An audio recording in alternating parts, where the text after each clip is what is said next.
Welcome to the Infidelity Doctor channel. I am Dr. Talal Al-Salim, and this is the Ask Dr. Talal segment, the place for you to ask me any questions you may have about infidelity recovery and prevention. Please remember, this is not a substitute to the individual and couples counseling that you should be seeking. This is only a place for you to ask me some basic questions and get some clinical insights about affair recovery and prevention. So before we get to the question of the day, make sure that you like the video and subscribe to the channel so that you can get the most recent updates. So the question for today is as follows. Is there a benefit in punishing the unfaithful partner, and when do I stop? So it's a great question to ask. I really believe that in order for us to learn to change our negative behavior, we need to be able to experience the natural negative consequences of what we did. That's not necessarily a punishment, that's just really being able to face the damage that you have caused by being unfaithful. So I'm okay with people feeling the guilt, the shame, the pain related with looking back and realizing the damage was caused by their actions. Now, punishment, to me, this is really kind of going above and beyond the natural consequences of one behavior.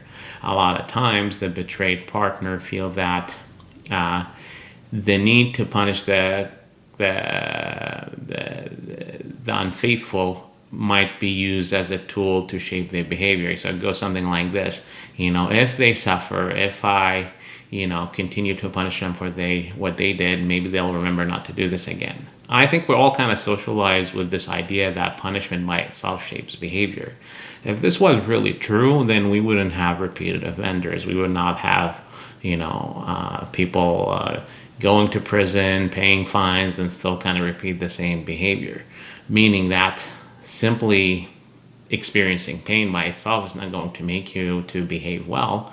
Yes, it's important for you to get in touch with the consequences of what you did, but really the only way for you to shape your behavior and make sure that this won't happen again by truly understanding what exactly happened, why it happened, and actually fix the individual and the relationship issues and the socio-environmental factors that have led to the infidelity. So punishment is not going to fix that for you. It might make you feel better at the moment, but it's misguided, because really there is a point in which where the unfaithful feel that they lose hope, they lose optimism, especially if we consider that the cases where they actually told the story, were able to identify the what and the why, and they were able to work really hard on themselves and fixing those issues that led to the infidelity, and despite their best effort, they're still being punished. It becomes an issue of losing hope and optimism about change in the future, and you might actually set somebody for a relapse and repeating that same behavior. Think of it this way: if I'm going to be punished and punished and punished for a mistake that I did, despite my ability and effort to redeem myself and be a completely different person, what's my incentive to do good?